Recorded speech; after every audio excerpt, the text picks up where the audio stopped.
This is so pretty, by the way. Thanks. I liked the multicolored tomatoes. That adds a little something. All you. I did a great job selecting the tomatoes.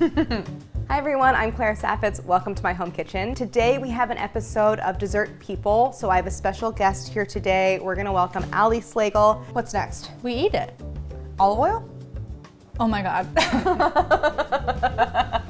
She's a New York Times contributor, author of the book I Dream of Dinner. I feel like there's apartments in New York that have less kitchen space than this. And today we're gonna make her couscous and lentil Greek salad. It's like a perfect warm weather meal, vegetarian, super easy to put together. And we're gonna bring her in and she's gonna walk me through it.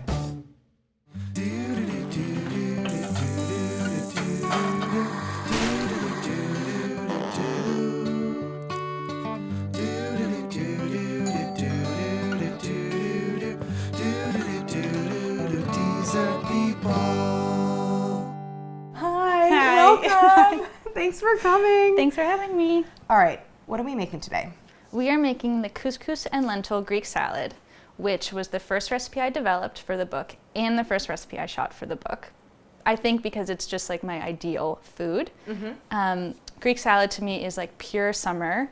It's everything I want in terms of texture, but it's oftentimes like a side dish to something else. And I just wanted a huge bowl of Greek salad that I could eat for dinner. It's in the pasta chapter, so it's kind of like a pasta salad sort of thing too, but you also have protein. There's a lot of recipes in here, which I found very impressive. You have to make dinner a lot in your life. So I wanted to make sure that people had a dinner for every single situation in their life, because I think dinner is one of those things where it's like, it could be a source of joy, but it also could be so mundane. Like in addition to doing laundry and washing dishes, like dinner is something that you do maybe every day.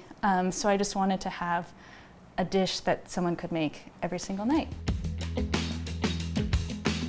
For the ingredients, we have tomatoes, cucumbers, soft herbs of whatever you have, feta, shallot, olives, Israeli couscous, green lentils, red wine vinegar, olive oil, salt, and pepper. This book doesn't use a food processor, blender, anything special. You're amazing. So for this recipe, you just have one saucepan, one big bowl, one small bowl, a fine mesh sieve.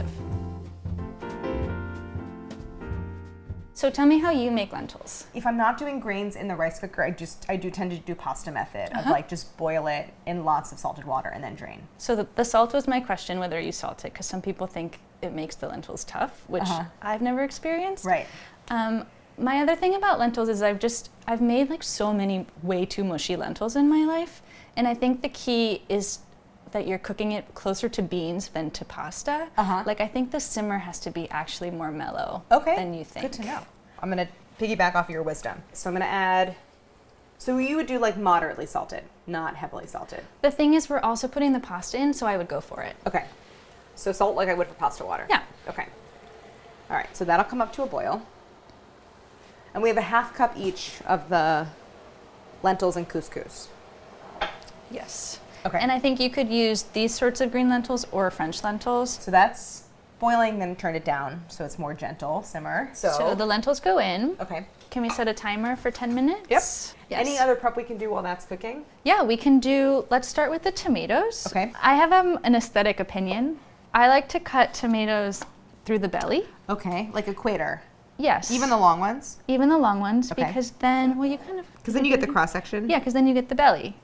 So it's the difference between this and this, which is slight. Right. At my one restaurant job, it was like fava season, and we had to sort every single fava bean out of the pod into different sizes so that we could blanch them for different amounts of time. Was the differentiation in time like 30 seconds? I don't know, I didn't blanch them. I just sorted them. They were like, we don't let you near the stove. So my other feeling about tomatoes is the smaller the tomato is generally more flavorful because there's just like less volume to be consumed by water. So in most of the recipes in the book that call for fresh tomatoes, it's usually a small cherry, sun gold, etc. So we're gonna put the tomatoes in the fine mesh sieve. Okay. And then we're gonna cut the cucumbers. Okay, so we have 4 of these kind of mini Persian cucumbers. So the recipe says bite-sized pieces, which means truly whatever you want. Okay. Bite-sized pieces. I kind of like to do them lengthwise and then crosswise. Can I do it that way? Sure. I think I let people choose what they want to do because I like to think that if you just make like various shapes, it actually adds intrigue to the salad and also covers up your good or bad knife skills. Right. I mean, there's certain things, like especially in baking, where it's like, it's good to have all different sizes. Yeah. It's like we're not like a fine dining restaurant, you know? Right. And I call for these sorts of cucumbers, the Persian or mini. Can I put them in here? Yes. Just because I find that their skin is a little softer than like an English cucumber, and the seeds are easier to eat and you don't have to take them out. So these are all gonna go in. So preview to what we're gonna do next once this cucumber is done is we are going to cover this mixture with salt. So I think the recipe says 1.5 teaspoons of Diamond Crystal kosher salt. And that seems like an incredible amount of salt for this amount of vegetable, but actually most of the salt will release. And what is happening is the salt will draw out the flavorless water from these vegetables and also kind of just soften and season the vegetables. Okay, great. Okay, so 1.5 teaspoons. And this is Diamond Crystal. Do you recommend like half the amount if it's more, or doesn't really matter? It doesn't super matter because most of it will release out of the bottom eventually. So just go ahead and toss it through? Yep. Okay. And then use your hands or a spoon and just get in there. Okay. I like this recipe too because so many components can be made or prepped like when you feel like it. Like in the summer, before it's hot, you can boil the lentils and couscous, drain it, let it sit. This you can sit out all day. Like when my mom makes bruschetta, she will do this step with the tomatoes like early in the day and then combine it right before we eat. So that's just gonna sit. Perfect. So we just need 1 small shallot, and if your store only has big shallots, you could just use half Okay. the small lobe in it. And we just want to finely chop that. Okay. I love shallots so much. So you said finely chopped? Yeah. Okay. My knife skills are not amazing, so finely chopped is just like until I get bored. And then Right. we just put it in the bowl and call it a day. So the lentils have been in the pot for 10 minutes, and we're going to add the Israeli couscous and cook that until the couscous is tender and the lentils are also tender. I like to start checking a little early, just in case. On the low end. So with raw salads, you can put everything in a bowl and put some lemon on it and call it a salad, but sometimes you want to make sure that every ingredient tastes like its best self. So even if you're making a Greek salad with just only raw things, I think it's important to add salt to the vegetables to make them more delicious. Right. So this is going to go in this little bowl. Okay.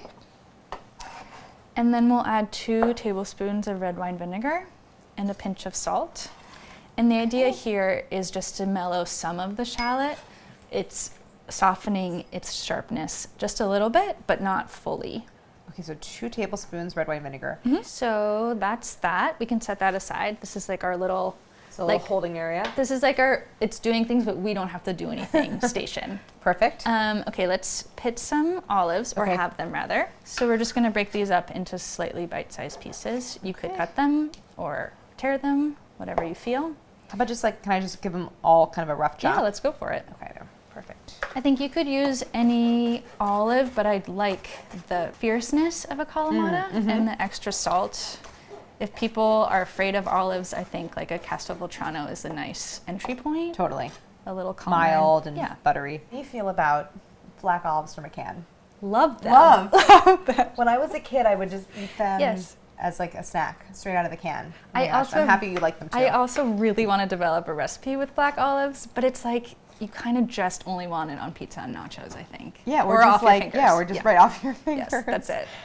Herbs in this recipe, it's like used as a salad green, so you want them in big pieces instead of just like 2 tablespoons of chopped whatever. Right. Okay, so I can just kind of pick like big plushes of them. And it does call for basil, but that was my mistake. We don't actually have basil. If it's this quantity, I'm happy to pick. But if I'm like making pesto or something and I'm picking a huge quantity, I'm like, the stems are fine. Throw the stems in. Oh, I actually really like eating the stems of parsley and dill and cilantro. Yeah, cilantro stems are. Because my fave. it's basically like concentrated flavor of the herb, and it adds a different texture, like a crunchy, juicy. And let's just chop these, just because. Well, I guess you have chickens, but No, why not? why not? Acceptable. We'll eat it first. Let's check out this situation. So I just Okay. want to show you the water that has come out, and we'll give those a shake and then transfer the veggies to the bowl. Okay. I'm going to turn your timer off, Thank you. and then we're going to drain our lentils and couscous right into that strainer Okay. that we were just using. we want to rinse? So yes, I think we do want to rinse. It's actually not in the recipe, but I have come to decide that there is just like lentil starch that is sitting on the outside that will make the dressing a little cloudy. Yeah. So the next step is to add the lentils and couscous to our bowl. Okay. If you make a tomato salsa or something and it sits, you know how it starts to get really watery? Yeah. This gets rid of all that water, so this salad can like sit out at a picnic and not get super watery. Okay, so that's that. So we're gonna grab our shallots and either use your fingers or a spoon to just only get the shallots. Going back to the whole point of like you don't know what your tomatoes are. When I make a Greek salad in the summer, usually the tomatoes are acidic enough that you don't need additional acid. Got it. So this shallot's going in here? Yes. Okay. But I'm reserving the vinegar. Exactly. So we can kind of season it to taste. So like my mom or my grandma would never put vinegar on a caprese salad because they feel like there's enough acid from the tomatoes in the cheese that you don't need vinegar on it. Got it. But if your tomatoes are like really dull or a little bit bitter, you have the salt to help you, but then you will also have additional vinegar to perk them up. Perfect. So let's add the olives. Okay. And we can crumble in the feta. If you have a feta you like, use that kind of feta. If you don't know what to buy, pick the one that's in liquid and is sheep and not cow. Feta that's in brine is a little bit richer and creamier. Feta in Greece has to be made from sheep, and cow is like an American thing because there just are more cows. You want to taste it? It's pretty good, actually. This is like from the supermarket, but I did pick out the one that was sheep's milk in brine. Yeah. Not bad. Delicious. And then you can throw in the herbs. Okay. So what we're doing here is tasting it and seeing if it needs more vinegar or more salt. Okay. So I'll grab some tasting spoons. When I was first starting out, I was kind of like, this tastes okay, but I don't know how to make it better. And I think the secret is, if you're not sure, to make like a little experimentation station. So take a little bit out and add stuff to it. And the question is like, what is the add stuff to it? And usually you need more salt or more acid. Yeah. So that's why we have this like shalloty, pickly, slightly salted vinegar to add to here. You're not trying to make it taste salty. You're trying to, as you said, like make it taste more like itself. And you reach that kind of optimal point where you, Harris is nodding obnoxiously in the corner. You like reach that optimal point where you've added just enough salt that you're at like peak flavor, and then when you go beyond that, that's when it gets salty. So it's like you're always trying to go for that like right peak moment of like optimal salt and not beyond. So that's why adding little by little and tasting is really important. Do you tend to go low acid or high acid? I like to go low acid because I want the olives and the feta to lead and not vinegar oftentimes. Are you good with that? I like it. Do you like it? Yeah, it's yum. I think seasoning with vinegar and salt first before adding the oil is really important, and tasting at that stage because the oil is going to like coat your mouth and like inhibit some of your tasting. Okay, so 1/4 cup of oil. Go for it. Got it. There's something about like layering the ingredients separately as their own individual things that I think is helpful and sometimes easier when you're making a salad.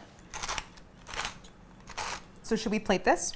Yeah, let's say we're going to throw this in a bowl and let's go check out your kitchen.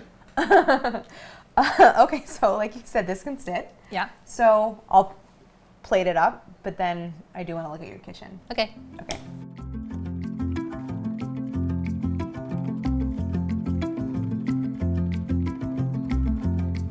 The chickens are following. Okay, so the kitchen's back here. So you cook from here? Yeah. I see. Watch. First of all, Ryan built this all by himself, watching YouTube videos. Never built a thing in his life. That is incredible. So this is our kitchen. Look at this. Here are the tools. Oh my God. So look, here are utensils. Look at this. Do we have a spoon? Oh. Here's a little spoon. Cute. Here's some bowls. So then here's our pantry. Oh my God. It's a little random right now. Yeah, there's really couscous. We do, because I was worried you weren't gonna find it, so I brought that in lentils. A lot of barbecue sauce from Kansas City, and then this is our pots and pans.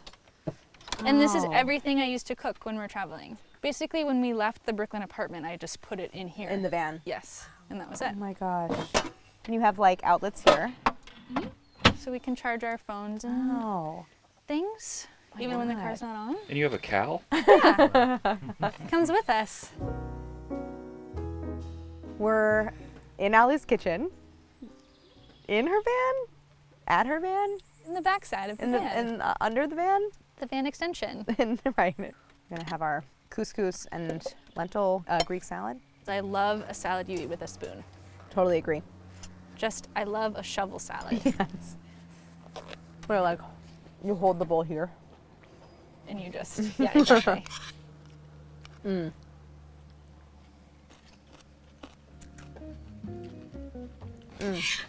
So satisfying. Instead of like rugged raw vegetables, it has like softened, juicy vegetables and then the starch to fill in all the holes. Love it.